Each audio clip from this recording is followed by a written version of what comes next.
با مقصد تازه و آزاده نگاه داشتن محیط زیست و کبوتر نمودن طبیعت تحت عنوان ما معارفچیان رسالت سازندگی داریم. با اقدام معارفچیان در ناحیه وسط در این ماه با این مراتبه چهارم اکسیه نهالشینانی دایر کرده شد.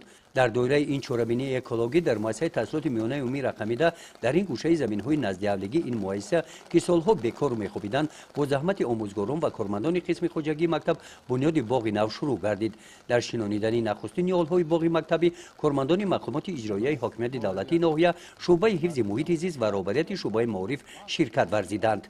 امروز در اینجا باغ بنیاد گردیده است که بیشتر نهال‌های آلوی سیاه در اینجا شنانده است.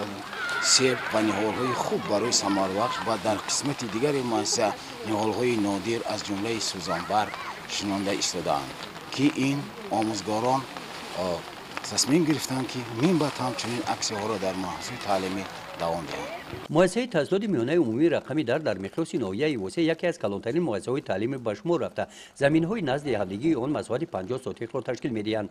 در اطراف بناهای مؤسسه درختان آرایشی و سویافکنی سوزانبر شنانیده شدند که پرورش و نگاهبینی درختان تحت توجه رهبریت مؤسسه قرار دارند.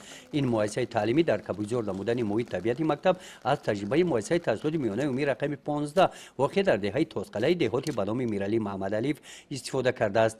در این مؤسسه تعلیمی توسط برگزاری حشرهای دستجمعانه در قطعه‌های علاویده باغ بنیاد کرده شده است. این درختان سوزانبر امسال 3 ساله شدند. در این قطعه زمین باشد این نهال‌ها از تخم پرورش کرده شدند. پیش از اینها از همینجا 300 نهال سوزانبر در سن حوله مکتب برده شنانیده شدند. یک قسم نهال‌ها را امسال برای کبوتر نمودن شفت راه‌های محلی کمیته‌های محله بردند. در این قطعه باشد آموزگاران باغ زردالو بنیاد کردند. انا در این قطعه 500 نهال آلوچه از تخم شنانیده شده برای کوچانیدن به دیگر جا پرورش می‌یابند. نهال‌ها یک ساله شدند. از روی گفته رهبریت مکتب سال آینده آنها پیمان کرده شده در سال سوم با فرمایشگران و دیگر مکتب‌های خواهشمند پیشنهاد کرده میشوند. در سحن مکتب خودمون زیاده از 140 بیخ درخت‌های آرایشی و گل‌های بوته و زیاده از 170 درخت آلوچه برای پیوند کردن گیلاس شوندیم.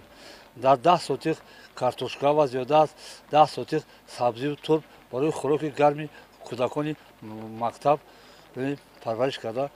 چقدر که شما می‌بینید در سحن مکتب هست. ماموریت این مؤسسه تعلیمی در برابر کبوتر نمودن محیط مؤسسه هر یک وجب زمین نزدیکی مکتب را هم ثمرناک استفاده نمودند. با نیال‌ها محصولات‌های سبزیجاتی کارتوشک تور و سبزی کش نموده سال گذشته حاصل رکوردی به دست آوردند. تا امروز از حاصل سال گذشته آشخانه‌های مکتبی را با محصولات‌های از لحاظ اکولوژی تازه تامین نموده ایستادند. رهبریت شعبه معارف ناحیه اطمینان کامل دارند که در پرتو دستور سپارش‌های عاقلانه پیشوای معظم ملت محترم امام علی رحمان معارفچیان کارهای تعلیم و تربیت را بیشتر رواج داده در برابر این پای آن تلاش میکنند که محیط مکتب‌ها پاک و به آلایش باشد و طبیعت سبز خورم برایشان لذت و صفای همیشگی را تقدیم کند. گزارش خواجه نظریف خدای نظر ظهورов از ناحیه واسه برای برنامه اطلاعاتی نوید.